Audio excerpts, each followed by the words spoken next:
Good afternoon, everyone. Welcome to today's update on COVID-19 in Alberta. With us, as always, is Dr. Deena Hinshaw, Chief Medical Officer of Health for the province. Dr. Hinshaw will provide a brief update, and then we will open the floor to questions. Thank you, Tom, and good afternoon, everyone. Today, I would like to start by updating you on a call that I participated in with the Regional Municipality of Wood Buffalo and other community leaders today.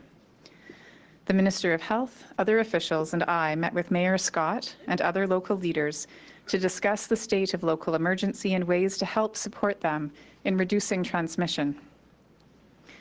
As you know, Fort McMurray's public and Catholic school boards have moved all students in kindergarten through grade 6 to online learning until May 10th.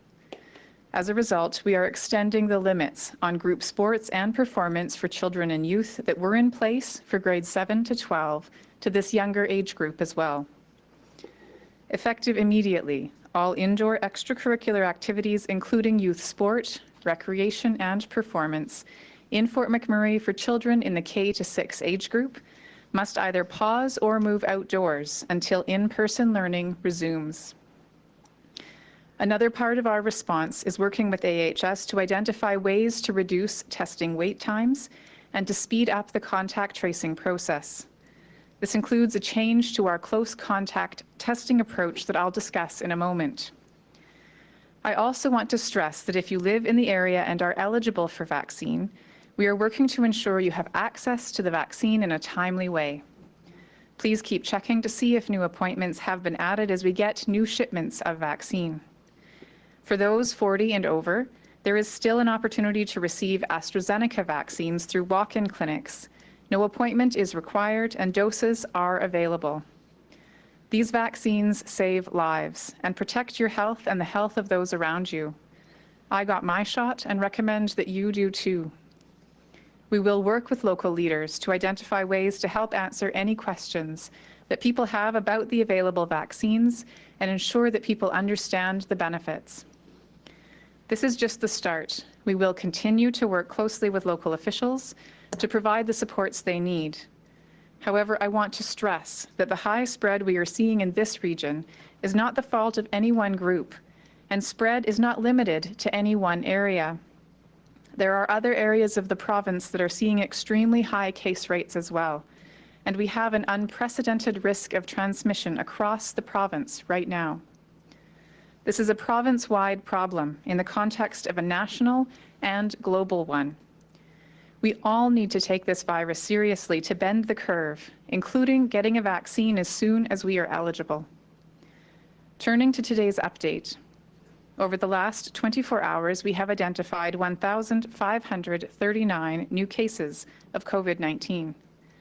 We have completed about 13,700 tests, and our positivity rate currently stands at 11.4%. As cases rise, we must keep wait times for testing as low as possible. That is why, along with increasing staffing and clinic hours across the province, where demand is high, we will shift back to offering just one test for all close contacts when they have no symptoms. Starting today, close contacts will be offered testing as soon as they are identified. If they experience symptoms at any point after that first test, they can get tested again. Otherwise, they must remain in quarantine until 14 days have passed, and as of today are no longer requested to have a second test. If you have a second test booked and have no symptoms, you can cancel this appointment to free up capacity in the system and shorten wait times for others. If you have a second test booked and you have symptoms, please keep your booking. Testing remains a critical part of breaking the chain of transmission. We have identified 812 additional cases of variants of concern in the last 24 hours, with variants now representing about 63% of all active cases. For the previous week, the R value for the province was 1.04. This includes 1.1 in the Edmonton zone, 0.98 in the Calgary zone, and 1.05 for the rest of the province. It's good to see that growth rates have declined, especially the decline from 1.06 to 0.98 for Calgary, But our numbers are still very high, and it's important to underline that cases are still growing, especially in Edmonton. Simply put, we are still heading in the wrong direction. There are now active alerts or outbreaks in 712 schools, which represents 29% of schools in the province. We continue to see rising hospitalizations. There are now 635 people in hospital being treated for COVID-19, including 143 in the ICU. Sadly, 7 new deaths were reported to Alberta Health in the last 24 hours. My thoughts are with the family, friends, and colleagues of these individuals, and anyone who has lost someone they cared about due to any cause. These deaths due to COVID-19 represent the worst possible outcome of infection. And throughout the pandemic, it has been important that we ensure these numbers that we report represent those who died from COVID-19, not those who died of another cause but happened to have COVID-19. Our process includes, in our initial counts, we include deaths where COVID has been flagged as a possible cause, even if it remains unknown. In those cases, medical officials review the death certificate and files post-mortem to determine if the virus was indeed a contributing cause. Most often, these remain classified as a COVID death. However, sometimes the review identifies that there was a different cause of death. Because of this, I want to advise of an update being made today to the total number of deaths due to COVID-19. Our most recent review of past reported cases has found 14 previously reported deaths that were not deemed on file review to have COVID-19 as a contributing cause. As a result, they're being removed from the provincial total. The numbers posted today will reflect that reduction, meaning Alberta currently sits at 2,067 deaths related to COVID-19.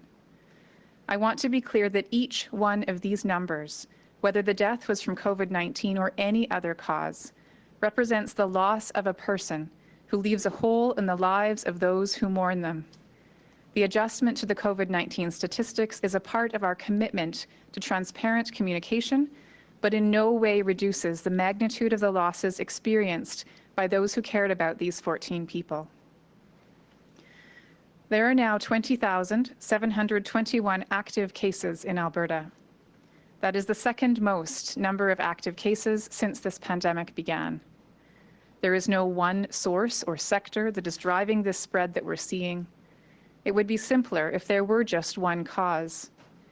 Instead, the virus is spreading through all of us and the many in-person get-togethers, meetups, and other interactions that we have with other people every day. That is why public health measures are in place for a wide range of sectors, and why we all must continue to limit in-person interactions as much as possible. We have now administered more than 1.46 million doses of vaccine in Alberta, including almost 30,000 in the last 24 hours. That means that around 26% of the people in the province have received at least one dose of this vaccine, and about 6% of our population is fully vaccinated. Every day, more people get immunized, and that's a good thing. However, as more people get their shot, I want to stress that getting the vaccine does not mean that the rules no longer apply. Whether you have 1 or 2 doses, you still need to be careful. No vaccine offers 100% protection. Getting your dose makes it less likely that you will experience severe illness, but it's possible that you could still carry the virus and be contagious to others, even after your immunization. Right now, with the vast majority of people still not immunized with even 1 dose, it is essential that anyone who has had the vaccine continue to follow all the public health restrictions in place, both to limit the chance that they become infected and spread to others, but also to be part of setting the tone for all of us to keep following measures that we still need right now. In the coming months, when more people have gotten protection, things will change. Right now, we just need to stop spread and lower our cases for a little while longer. I know that's something we've all heard before. After 14 months, it's hard to dig in one more time and to feel like sacrifices like avoiding indoor social gatherings still matter. But they do, and we are so close to getting through this. Each one of us matters, and our actions can mean the difference between life and death for those around us. Anything that we can do to limit in-person interactions with other people outside our household will help us bend the curve and move past this pandemic. Thank you, and I'm happy to take questions. All right, we'll go to the queue now. We have a very full lineup, but we'll try and get through as many as possible. Operator, could you put through the first caller, please? Thank you. The first caller is Jeff Slack, 660 News. Hi there. Thanks for taking my question. Dr. Hinshaw, the Premier said yesterday that additional restrictions doesn't mean that more people will comply with the rules. Do you agree with his statement that if we did put in tighter measures, we wouldn't see much of a change in the numbers? My observation has been that for rules to be effective, you need to have both rules in place and you need to have people following the rules. And we have worked very hard throughout the course of the pandemic to balance the restrictions in place and the impacts they have with the impacts of COVID-19. And of course, that it's important to continue to think through again the impacts that COVID-19 is having right now, as well as the potential impacts of restrictions as any decisions are made. Jeff, is there a follow-up question? Yeah, I just want to know if you had recommended yesterday in the Emergency Management Cabinet Committee that we should be looking at additional measures, given that we are nearing the peak. This third wave is nearing the peak of the second wave. It's important to remember that recommendations that I make are a part of Cabinet confidential framework. And I also want to reiterate that all recommendations I have made since the pandemic began have been received respectfully by elected officials. Operator, could you put through the next caller, please? Francois Joly, Radio Canada. Oh, hi. Thank you for taking my question. I wanted to know, Dr. Hinshaw, we've had that last, round of new measures. I think that was exactly 3 weeks ago today. So is it time to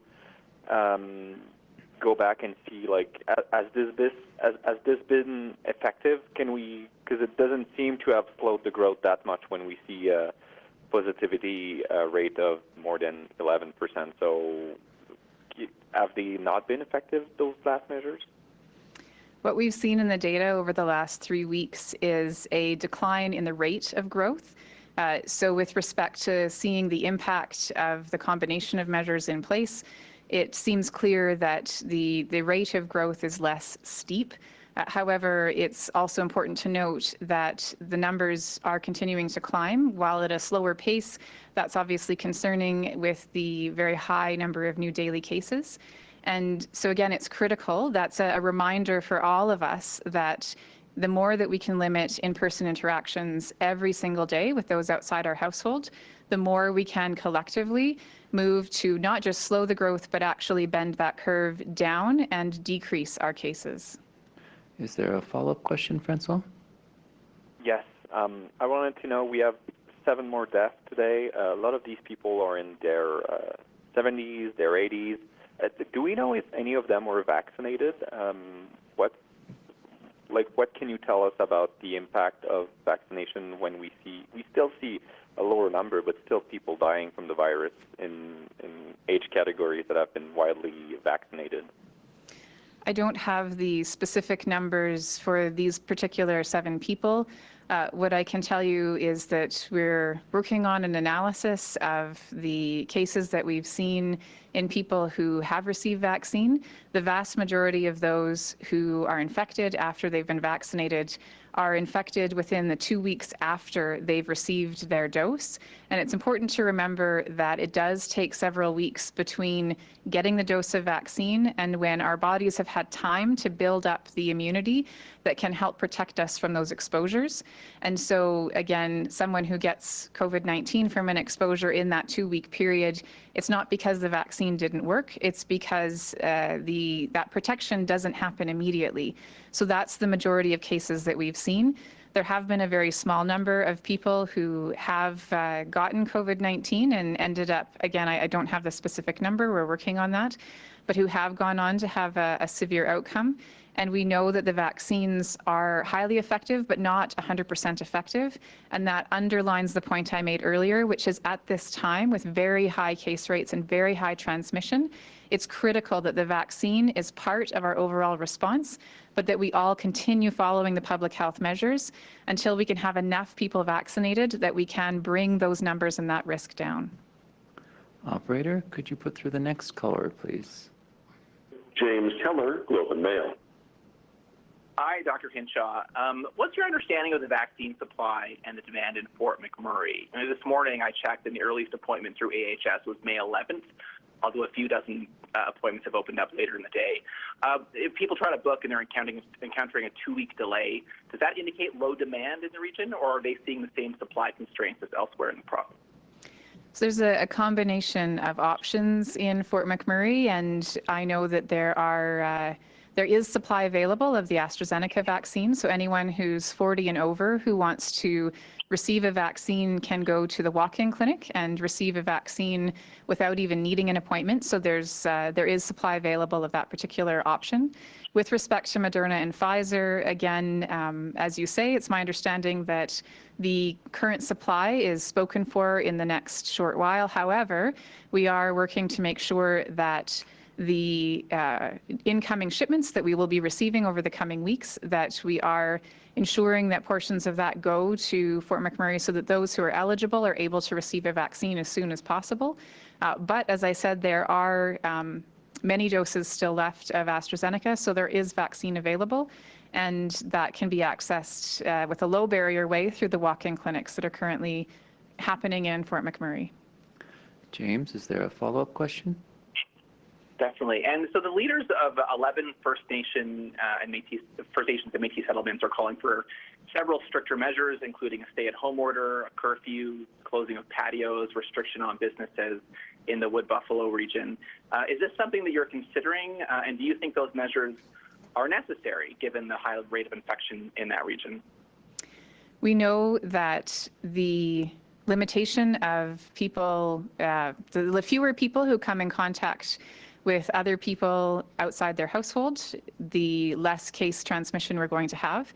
And so how we can most effectively make that happen, again, there are two things we're doing right now: ensuring that vaccine is made available to all those who are eligible, and of course then looking at what are those other options, whether it's Fort McMurray or other areas of the province. Is there anything more that's needed? But again, that is a decision that hasn't been made yet. Operator, could you put through the next caller, please? Julia Wong, Global News. Hi, Dr. Hinshaw. The federal government says discussions are underway with Alberta for military help. AHS is directing inquiries on this to the province. So at what point would the province require aid from the military? What are the thresholds? Unfortunately, the conversations about any potential aid from the military are not ones that I have any details on. So I think that's something we'll have to take away and get back to you on. Julia, is there a follow-up? Yes, thank you. Just to follow up on some questions that were asked prior, I recognize that you're not an elected official and you are not the decision maker, but personally, what would you like to see done to help stem the third wave, and does it include stricter measures? There are a range of things that we need to do, and one of the things obviously that we need to do is to work with those across the province who are leaders in their own communities to be able to remind those who are feeling disheartened, who are feeling that they have lost hope that we can get through this, and that despair perhaps is driving those actions, saying that they don't consider the public health measures to be relevant anymore, or don't see that their individual actions make a difference. So we need to work with those who are influencers in their local communities to make sure that the message is loud and clear, that until we're able to provide that protection that vaccine offers to the majority of people in our province, COVID-19 remains a significant threat to our communities, to our healthcare system, and so no single person can carry that message. So one of the really key things that we're doing is, again, doing our best to make sure that we're working with partners to get out messages of the importance of vaccination, the importance of following public health measures. Whether or not there are other policy tools that need to be used, again, I remain concerned about the cases and the trends. And so the discussions about what the right policy tools are to be used is a very difficult decision that is a decision for elected officials. All right, we've got time for 3 more callers. Operator, could you put through the next one, please?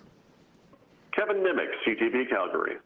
Hi, Dr. Hinshaw. Can you clarify what degree of immunity people who have tested positive for COVID-19 in the past have now?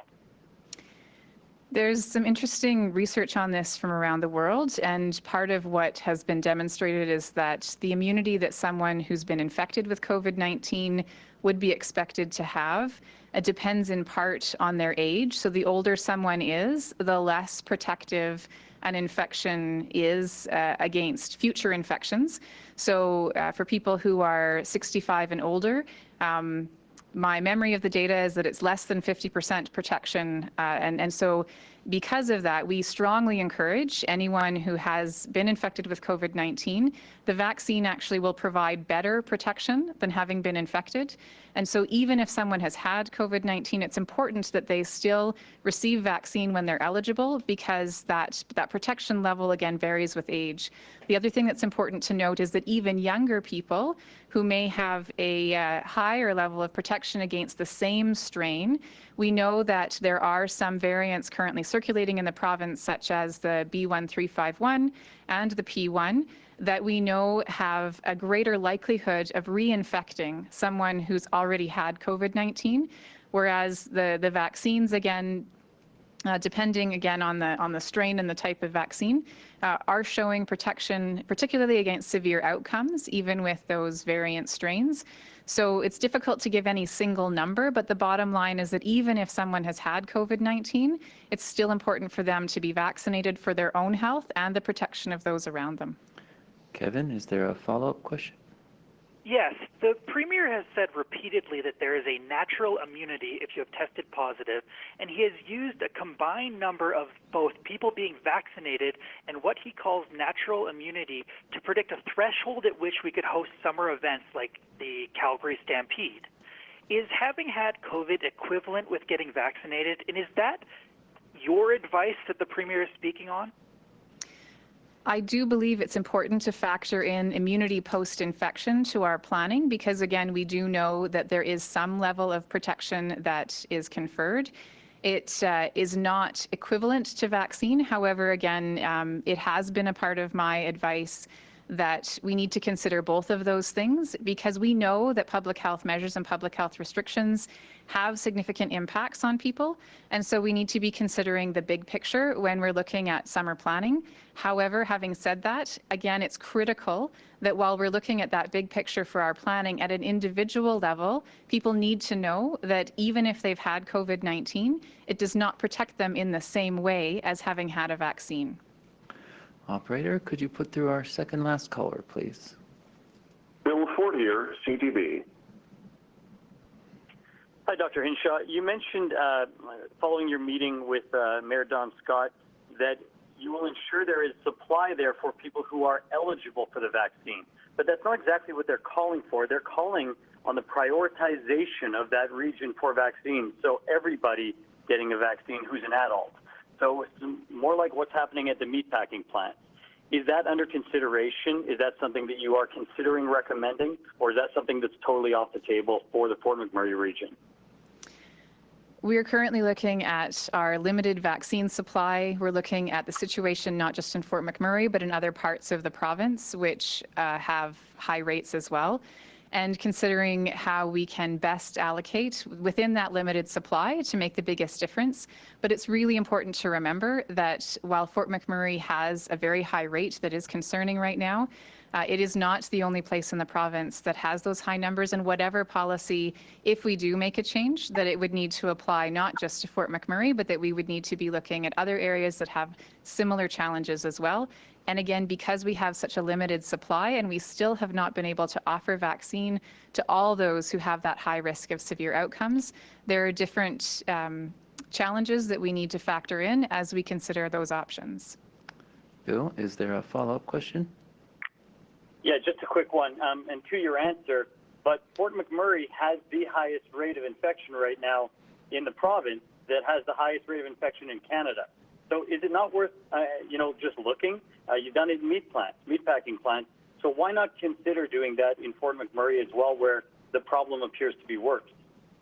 Oh, it's absolutely on the table, but as I said, while Fort McMurray is the highest right now, there are other places that are quite close to it. And so what we're looking at again is the possibility of whether or not we may have some additional supply that we could allocate.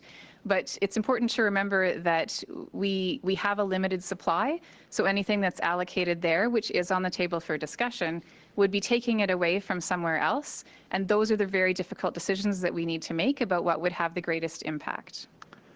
Operator, could you put through our final caller, please?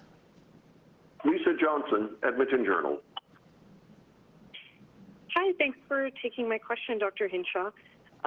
Last week, there was a 7-day average of new cases, I'm counting numbers between Monday and Monday, of more than 1,500 per day. And AHS has told me that contact tracers are able to investigate about 2,000 cases per day. How would you characterize Alberta's contact tracing efforts at this point as case numbers continue to be quite high? Our contact tracing team has been expanded since the late fall to be able to meet that target of 2,000 cases a day, where those 2,000 cases are contacted within 24 hours, and each of them receives an interview from that case investigator so that we're able to understand where they likely acquired disease and the list of their close contacts. And it's a credit to Alberta Health Services and the work of the team that has expanded their capacity that they are able to meet that target. And we continue to work very closely with AHS to be able to allocate, again, the resources of that contact tracing team to not only do that work, but also to be able to do some additional work investigating the variants of concern that are the lower volume variants right now, so P1 and B1351. And so again, I would just want to commend Alberta Health Services and their contact tracing team for their flexibility, for their hard work, and for expanding that capacity to be able to meet those targets. Lisa, is there a follow-up question? Yeah, thanks, Tom. So the reason I ask is that we've been hearing from some Albertans that there has been no contact within 24 hours from contact tracers, and in some cases, no communication at all with close contacts or severely delayed communication to the point where some people are only getting contacted after they're done isolating after they've tested positive. So I'm wondering if there's a communication breakdown due to the fact that AHS is relying, at least to some degree, on workplaces and schools notifying Albertans of their close contact, or is this just to be expected from the rise in daily case numbers and the caseload? I can't comment on individual cases. It's not my understanding that that is happening on a regular basis. So I think without knowing those details, it's concerning if there are people who are not being contacted until their quarantine is over, because that's not, again, the infrastructure that's currently available is sufficient to be able to complete those case investigations and contact tracing. So if there are certain individuals who may not have had that experience, then I think those would be opportunities for quality improvement. And I would encourage anyone who's experienced that where they've gotten a positive test result and haven't been called by a case investigator within 24 to 48 hours. So I'd ask them, certainly that 48 hours is the outside limit of what we would expect. If they haven't received that call within 48 hours, then it would be recommended that they call 811 to make sure that there's follow-up that's happening, because again, that's not a part of the current process, and people should be receiving those calls within 48 hours. It does take then sometimes a little bit of time once the close contacts have been identified for those individuals to receive a call or text. However, again, it's my understanding that in the vast majority of cases that is happening quickly. So it is concerning to hear about these specific examples, and we can perhaps get more details if you have them, and then follow up to try to understand if there's a pattern. Thank you all for joining us. Dr. Hinshaw will provide another update later this week. Have a safe evening.